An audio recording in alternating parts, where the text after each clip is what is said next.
এইভাবে 1 বছর 2 বছর করে করে 12টি বছর চলে যায়। আমার বোন নিঃসন্তান ছিল, ওর কোনো সন্তানই হচ্ছিল না। তারপর আমার দুলাভাই ওদের ছোট ভাইয়ের জন্য একটা পাত্রী দেখে। পাত্রীটি ওদের দুঃসম্পর্কের আত্মীয় ছিল। সবকিছু ঠিকঠাক হওয়ার পরেও নানা কারণে ওদের বিয়ে হয়নি। বিয়েটি ভেঙে যাওয়ার পর ওদের পরিবারে অনেক অসুবিধা হচ্ছিল। আর আমার দুলাভাই যেহেতু নিঃসন্তান ছিলেন, তাই পাত্রীটি দেখার পর ওনার অনেক পছন্দ হয় এবং উনি সেই পাত্রীকে বিয়ের আলাপ দেন। আর যেহেতু তিনি নিঃসন্তান ছিলেন, তাই ওদের পরিবার থেকে তেমন কোনো অসুবিধা হয়নি।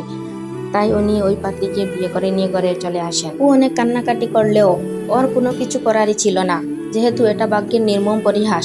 বিয়ের 12 বছর পরেও ও যেহেতু নিঃসন্তান ছিল। আর এদিকে আমি আমার সন্তান দুটিকে নিয়ে আমি বাপের বাড়িতে চলে আসি। কি করব, সেখানে স্বামী নেই, সন্তান নিয়ে আমি একা কি করে থাকবো। আমি যেহেতু ছিলাম অল্প বয়সের।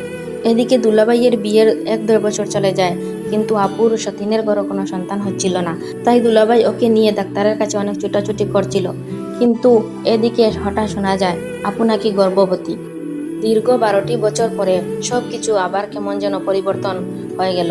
এর ঠিক 10 মাসের মাথায় আপু একটি পুত্র সন্তানের মা হয়। আমি মাঝে মাঝে আপুর বাড়িতে যেতাম আপুকে দেখাশোনা করার জন্য। তার ঠিক কয়েকদিন পরে আবার চলে আসতাম। এইরকম কয়েকদিন যেতাম আবার বাড়িতেই আসতাম, যেহেতু আমার কোনো সংসার ছিল না। কয়েকদিন আপুর বাড়ি, কয়েকদিন আমি নিজের বাড়িতেই থাকতাম। এর ঠিক কয়েকদিন পরে আপুর সতীনের ঘরে একটি মেয়ে হয়। ওদের সংসার খুব সুন্দর মতোই চলছিল, সবকিছু মিলেমিশে। আপুর ঘরে সেই একটি ছেলে, আর কোনো সন্তান নেই। আপুর সতীনের ঘরে আরো একটি মেয়ে হলো 1 বছরের পরে। এইভাবেই আমি আপুর বাড়িতে যখনই যেতাম, যেরকমই স্বাভাবিক নর্মাল শালি দুলাভাইয়ের সম্পর্ক থাকে সেই রকমই ছিল।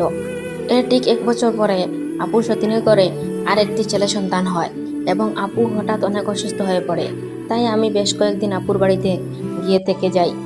কিন্তু আমি বুঝতেই পারিনি যে তখন আমার উপর আমার দুলাভাইয়ের কুদৃষ্টি পড়ে। আমি যখনই বাড়িতে চলে আসতাম, ও দেখতাম বেশ কয়েকবার আসতো আমার খবরে। আমি হয়তো ভাবতাম এটা হয়তো নর্মাল, আমি একা থাকি, তাই হয়তো দুলাভাই দায়িত্ব পালন করছে, আমাদের খবর নিতে আসতো। তারপরে শালি দুলাভাইয়ের মধ্যে যেমন করে মজা হাসি ঠাট্টা হয় সেরকমই হতো। মাঝে মাঝে ও বাজার করে নিয়ে আসতো, তারপর আমি রান্না বাড়া করতাম, ও খেয়ে দিয়ে চলে যেত। এইরকম বেশ কয়েকদিন চলে যায়। এইরকম করতে করতে হাসি ঠাট্টার মাঝে দিয়ে আমাদের সম্পর্ক খারাপ সম্পর্কে পরিণত হতে থাকে। আমার দুলাভাই বলেও আমাকে নাকি ভালোবাসে, আমার দায়িত্ব নিতে চায়। প্রথমে আমি অনেক না না করলেও, যেহেতু অল্প বয়সে ছিলাম, এদিকে আমার দুটি সন্তান, আমি অনেক অসহায়, তাই আবেগে পড়ে নিজের বোনের যে সংসার নষ্ট করতে চলেছি তা আমি বুঝতেই পারিনি। তারপর শুরু হলো আমাদের মধ্যে গভীর সম্পর্ক। ও প্রায় সময় আসতো আমাদের বাড়িতে এবং খেয়ে দিয়ে থেকে যেত। শেষ পর্যায়ে গিয়ে এমন হতে শুরু করলো, ও সব সময়ই চলে আসতো। ও অনেক সময় মিথ্যা কথা বলে এখানে থেকে যেত, অনেক সময় বাড়ি যেতেই চাইতো না। এইভাবে বেশ কয়েকদিন চলে যায়। এইভাবেই চলছিল দিনকাল। হঠাৎ একদিন ও বাড়িতে মিথ্যা কথা বলে আমার কাছে এসে থেকে যায়। সকালে গ্রামের একটা লোক দেখে আপুর কাছে গিয়ে বলে যে আমি এখানে ছিলাম।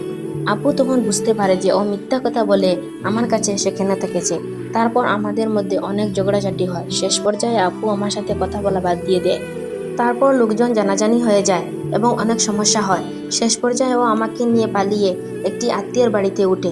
কয়েকদিন ওখানে থাকার পর সবাই মিলে সব সমস্যা মিটমাট করে আমাকে দুলাভাইয়ের বাড়িতে তুলে। কিন্তু আপুর ছিল অনেক জেদ, ও নিজের বোনের সাথে কখনোই একসাথে সংসার করবে না। আর যেহেতু দুই বোন মিলে একসাথে কখনোই সংসার করা যায় না, তাই সবাই মিলে আপুকে ডিভোর্স দিয়ে আপু বাপের বাড়িতে চলে যায়। আপু তখন অনেক কান্নাকাটি করে। কান্নাকাটি করতে করতে আপু শেষ পর্যায়ে মাটিতে লুটিয়ে পড়ে। ওর কান্নাকাটি দেখে আমিও কান্নাকাটি করছিলাম। ও বলছিল বারবার, নীলু তুই আমার সংসারটা এইভাবে নষ্ট করে দিলি। আপু কাঁদছিল আর আমাকে বলছিল, নীলু আমি 12টি বছর নিঃসন্তান ছিলাম, কিন্তু এই সংসার স্বামী ছেড়ে আমি যাইনি।